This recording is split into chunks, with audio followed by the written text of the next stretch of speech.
Hello everyone, and welcome to this week's session of Young Battery Society Seekers, Scientists and Society. It is great to see so many curious minds joining us again. And today we are diving into a fascinating and developing field, desalination batteries. Our speaker is Ahmed Musab Beşadam, a senior chemical engineering student at Gebze Technical University, who has been actively studying and exploring sodium-ion battery projects and desalination battery projects. He will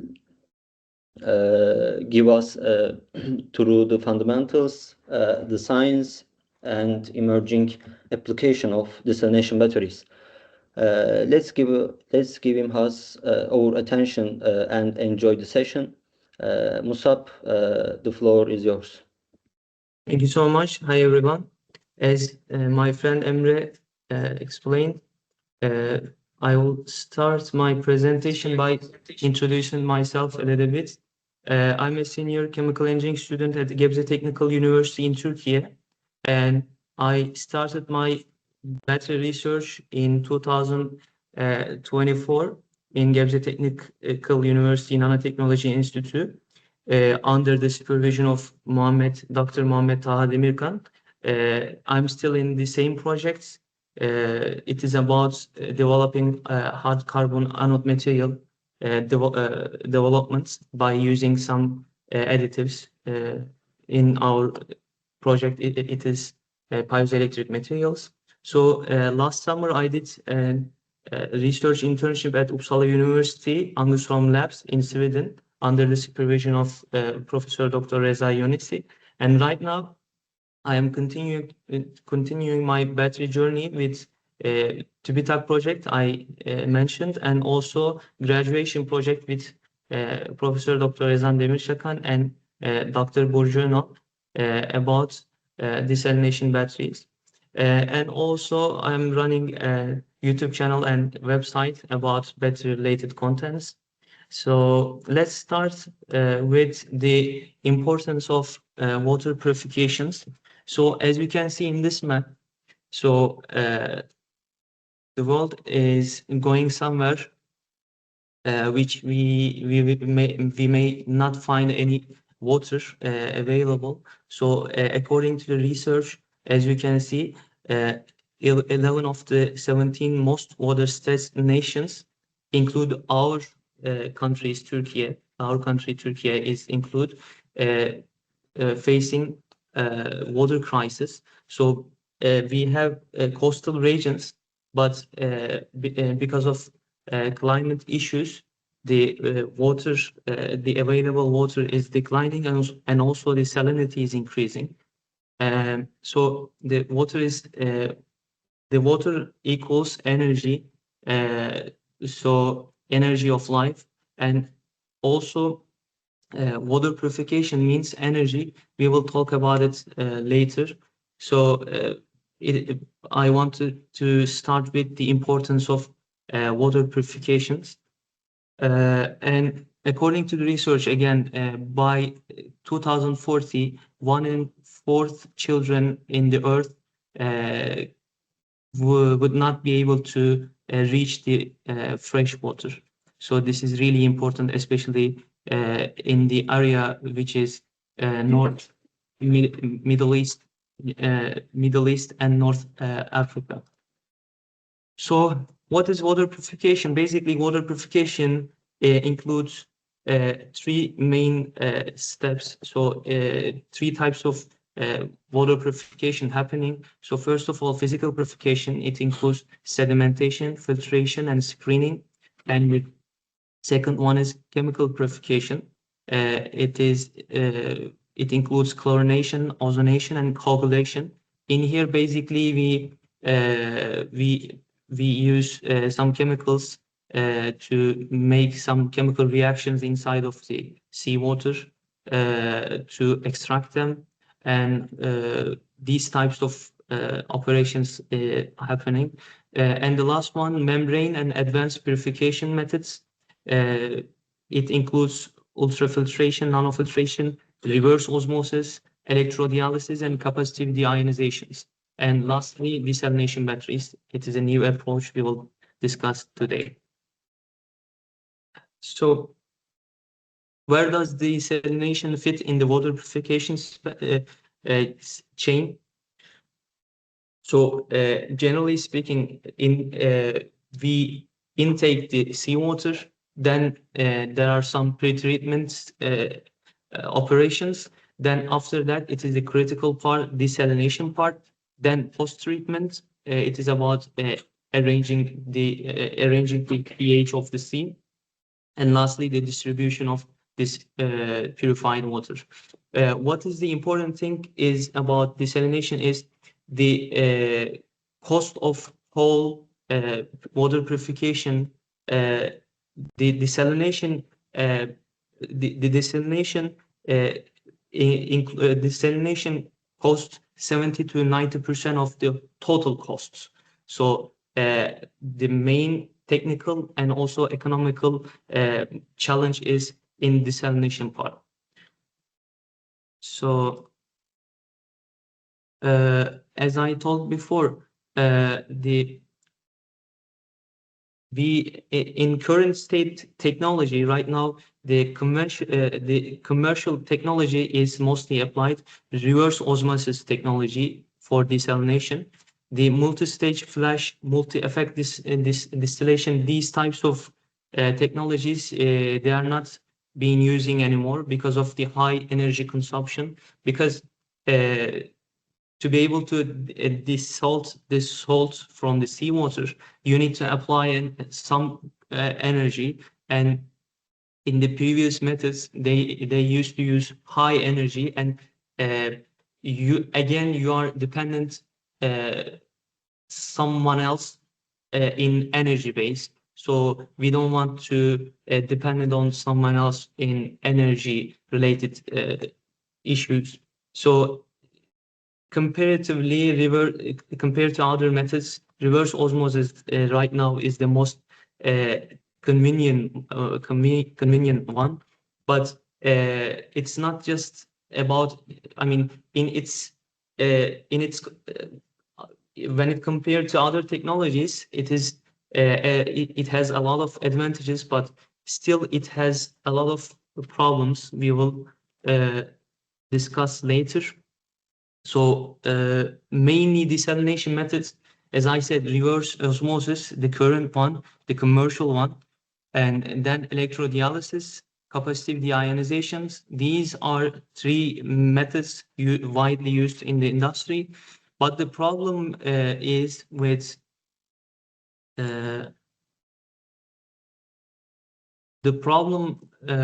about reverse osmosis is you apply high amount of pressure to a membrane, and to be able to apply this pressure, you need to have an energy. So 44%, the previous slide, it shows that the 44% of the energy the 44% of the energy comes from the reverse osmosis process.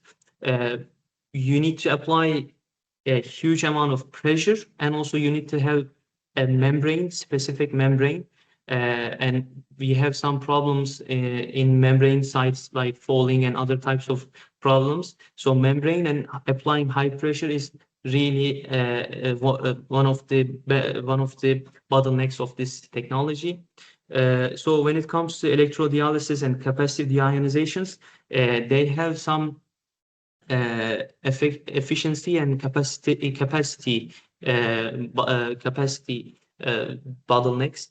And the technology we'll discuss today is desalination battery.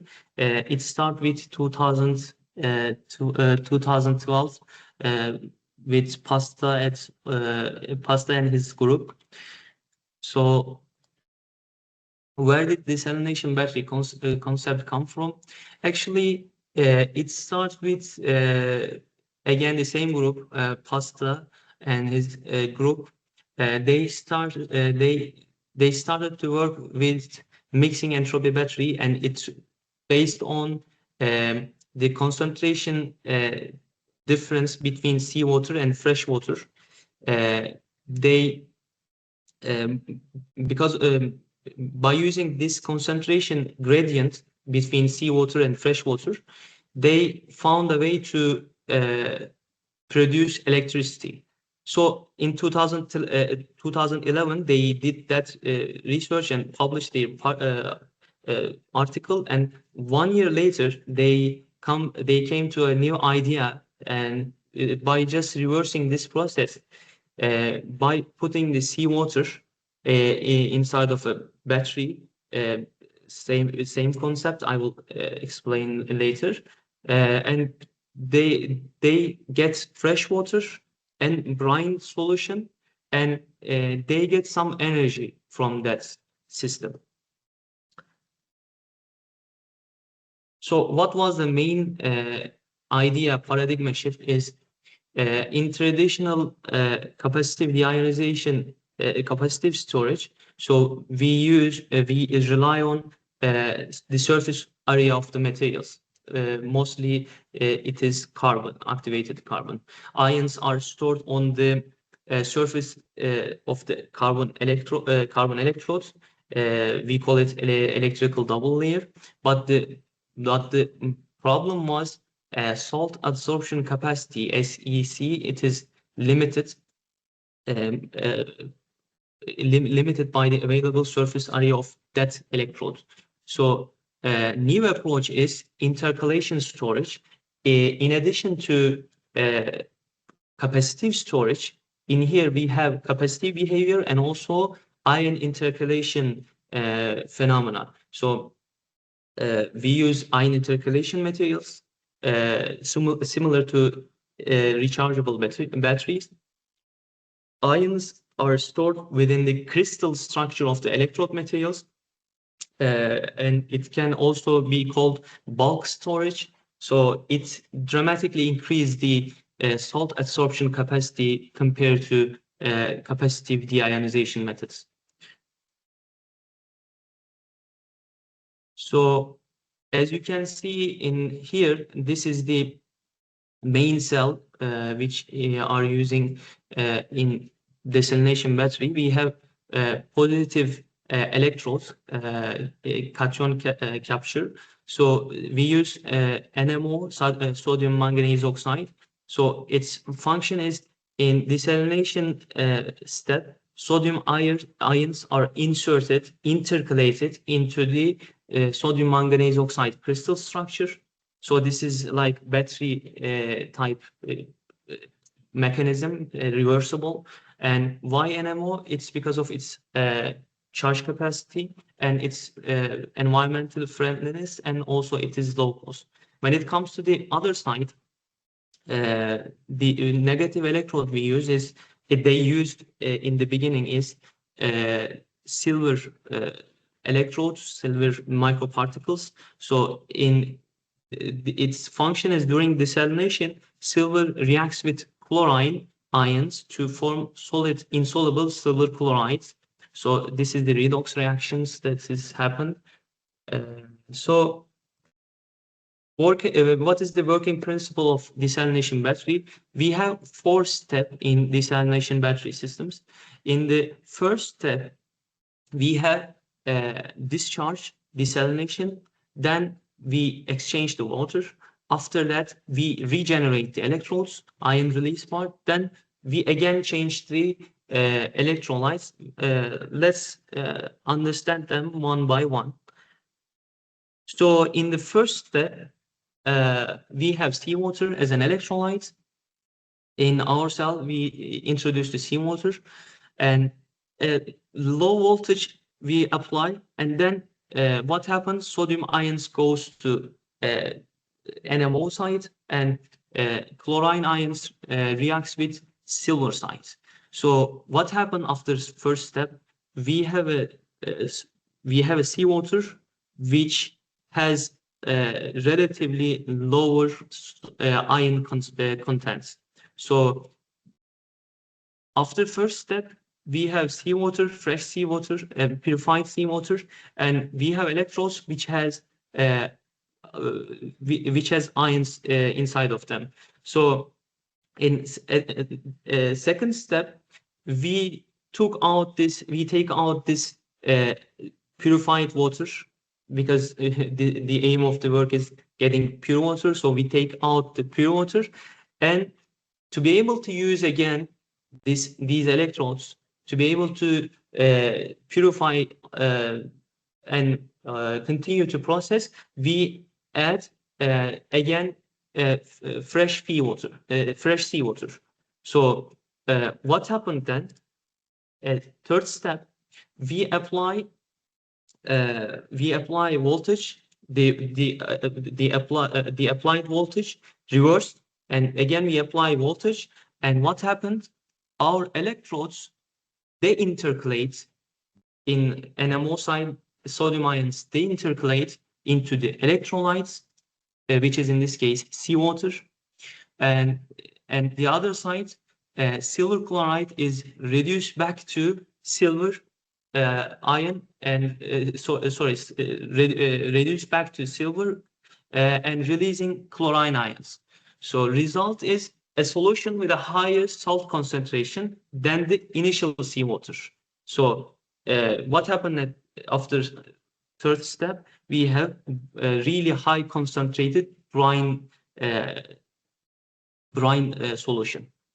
For example, in reverse osmosis methods, they apply high pressure by using by applying high pressure through membrane. So they purify some water, and also they got a highly concentrated brine. It's the same here. So we after getting purified water, we put new seawater inside of our cell to regenerate our electrodes, and we put our ions. We regenerate our ions.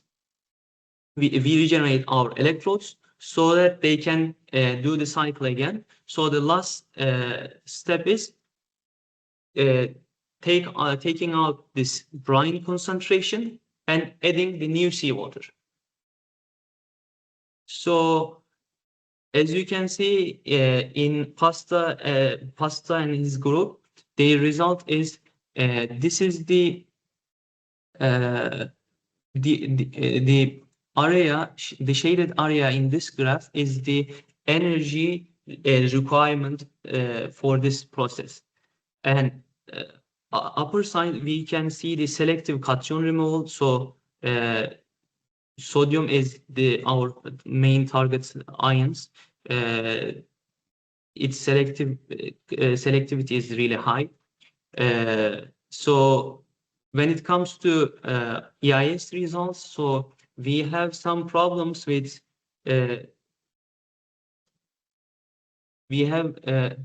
some problems with kinetics of we have problems with diffusion of sodium ions in NMO side, and we have problems with silver chloride form. And let me look at my notes. I needed to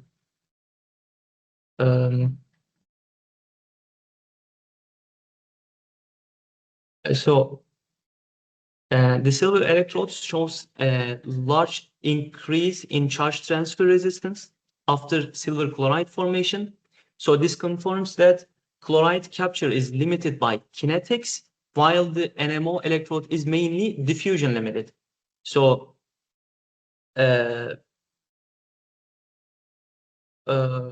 finally, the chronopotential plot, the upper right, the chronopotential plot on the lower right shows the voltage response of both electrodes during the charge and discharge cycle, and the NMO electrode follows a smooth plot, while the silver electrode behaves sharply due to the silver chloride conversion. And according to Pasta and his group, the around 0.3 voltage range, they got the reversible sodium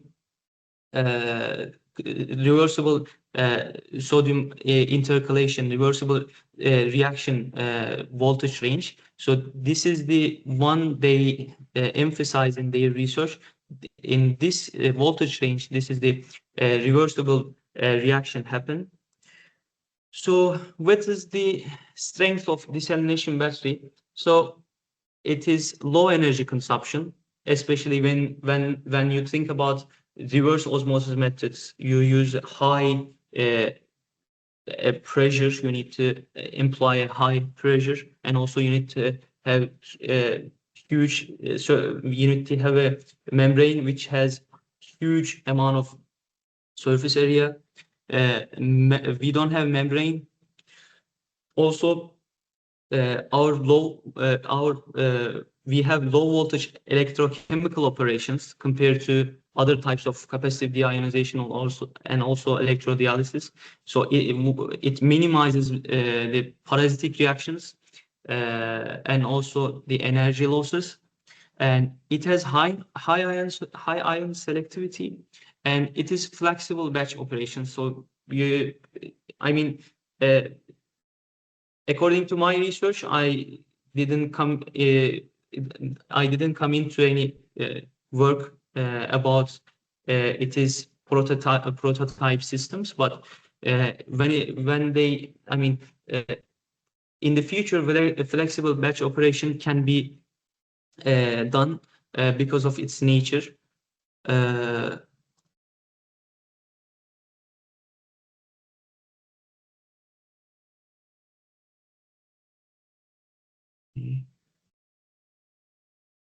And this is the energy consumption that I showed you before this in this here. When you calculate the shaded area, you will find this result for so the energy consumption of 0.29 watt-hour per liter for removing 25% of salt from seawater. So what does it mean? That we can remove the 25% of salt from seawater by applying by using this 0.29 watt-hour per liter. So in modern right now, the current commercial technology, reverse osmosis, in the same scale, its value is 0.2 watt-hour per liter. So it is a really good result when you compare them in the same landscape. And also, as I said, its operating voltage compared to electrodialysis and capacitive deionization is good. And when it comes to the reality and other things, let's check the reality of this idea. So we have problem with the degradation of electrode materials. So repeated sodium intercalation causes the structural distortion in manganese oxide type hosts, while silver chloride suffers from conductivity loss and mechanical cracking upon cycling. So you can see it better in here. So sodium ions causes structural distortion and fatigue within the manganese oxide type crystals, and also in silver chloride side, the conversion between silver and silver chloride involves significant volume changes. This leads to mechanical cracking and loss of electrical conductivity as insulating silver chloride forms on the surface. So these are the electrochemical problems we face. And also the other problem is silver is really expensive. So the research right now is focusing on the new alternatives for it. And the other problem is scale. So the Pasta and his group, they did it in microliter scale. So, but in commercial application, reverse osmosis, they are dealing with 100 meter cubes, and in that scale. And other than that, limited cycle life. So because of these electrochemical reasons in electrode sites, and we have so limited cycle life. You can see it here. So as cycle goes, manganese oxide capacity is decreasing, and silver chloride impedance is increasing.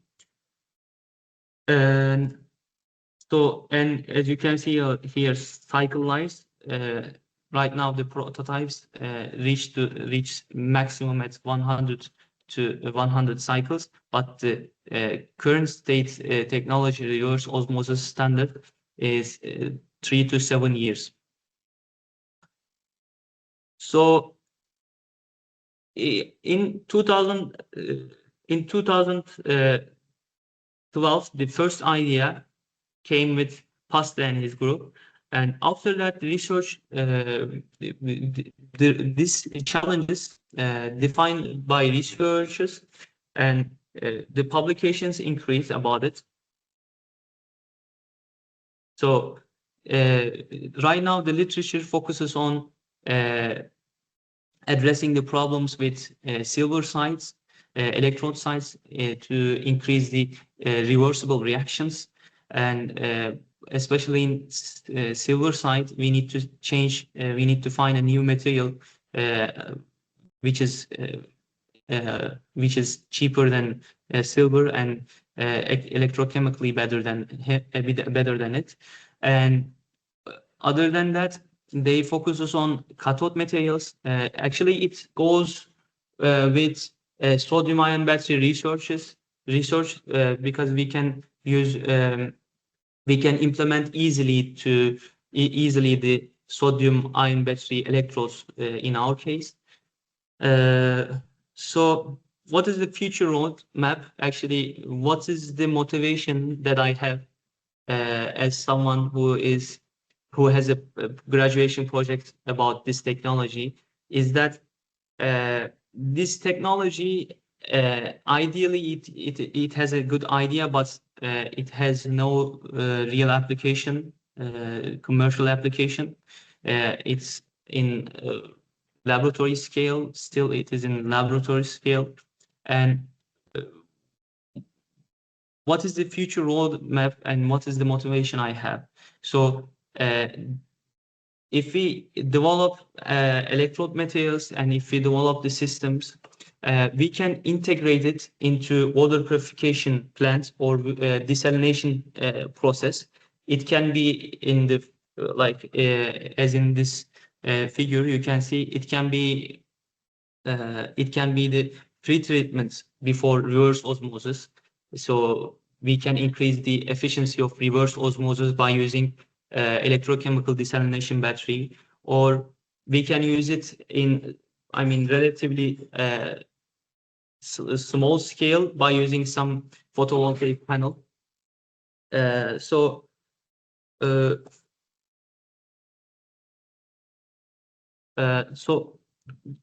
for desalination batteries, today seminar, that's all about me. That's all about the topics. So this is the reference part.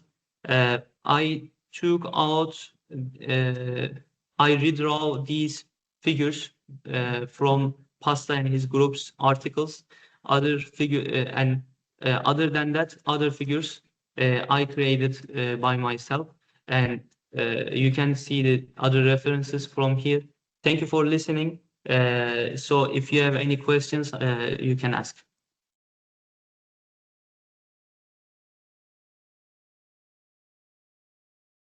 So, Okay. Is there any questions to Musab?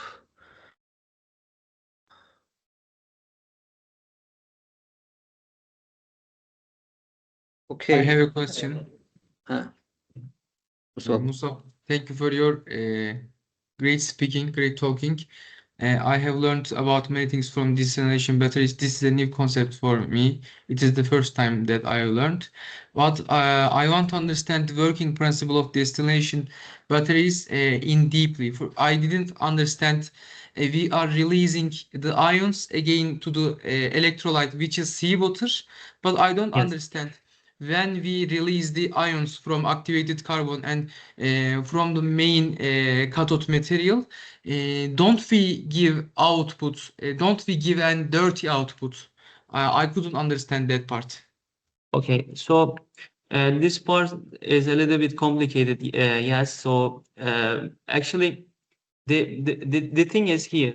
So in first step, we have seawater, which we want to purify it, desal it. So we apply a voltage difference here, and what is happening is sodium ions goes to NMO side and chlorine ions goes to the silver side. So what we have here, we have electrodes with its ions. I mean, they are not ions right now. They intercalated or they made some reactions with the electrode materials. But our seawater, as pasta group proved that they achieved the 25% of the salt, they got it from this step. So this is our main step. So this desalination step is this first step. Then we have relatively pure water, and we take it out. This is the part we want. Then we need to use these electrodes again. So how we can do it? We can do it by regenerating these electrodes. So again, we take other seawaters which we want to desal them. So we put these seawater again, fresh seawater, and in this part we apply reverse voltage. We apply electrical current here, and we regenerate the electrodes. And our electrodes, they intercalate the ions. So ions moves into this solution. So in here, we got a brine solution. It is really high concentrated. So in first step, after the first step, what is the result? We have purified water. We took it out before, after first step. But to be able to use the electrodes again, we regenerate it by using the other seawater, fresh seawater. So after this second step, we take out this brine seawater and put it back to ocean or somewhere else. I don't know how they do in the plants, but this is the after second step, the electrolyte here, which we don't want. Sorry, which we will not use again. So what we have after second step, we have electrodes again. They are fully charged. They don't have they have place for intercalation or the capacitive deionization. So again, in step 3, sorry, after that, we put fresh seawater and cycle starts from the beginning. Thank you. You're welcome. I have a question. Okay. Musab, thank you for the presentation. It was a nice talk. You explained this new concept very well. But I'm curious about something. Which kind of cell are you using? So because you are taking water out and you are adding new seawater. Actually, we use in pastas group, they use like Swedge log, I think. I didn't look at exactly, but in our work we use switch lock. It has two sides, as you also you are working on the same cell modification. So they use switch lock, and after every step, actually that was that is a good question. That is also I have that question before. I had that question before. Probably it is. As I explained before, they start with mixing entropy batteries. So it is probably it is continue. It is the continuous process, but I don't know exactly the cell modification. But Okay. in our case, we use switch lock, and we have T switch lock. We have one side, upper side, and we have two side for anode and cathode. So we can measure pH and also the conductivity. But yeah, that's a good question. When I learn, I will let you know. Okay, thank you. You're welcome. So is there any question? So this is my first month in this project. So right now I'm just learning some, like the question Mustafa asked, I was trying so hard to understand the mechanism. Right now I'm building up my setup in the laboratory. So I'm new here I'm new in this chemistry actually. So I have a plan to present more about that when I learn more. So yeah, I hope that would be beneficial for you. Okay, thank you everyone for joining us today, and big thanks to Ahmed Musab for insightful presentation on desalination batteries. We appreciate your time and curiosity. See you next week. Thank you so much.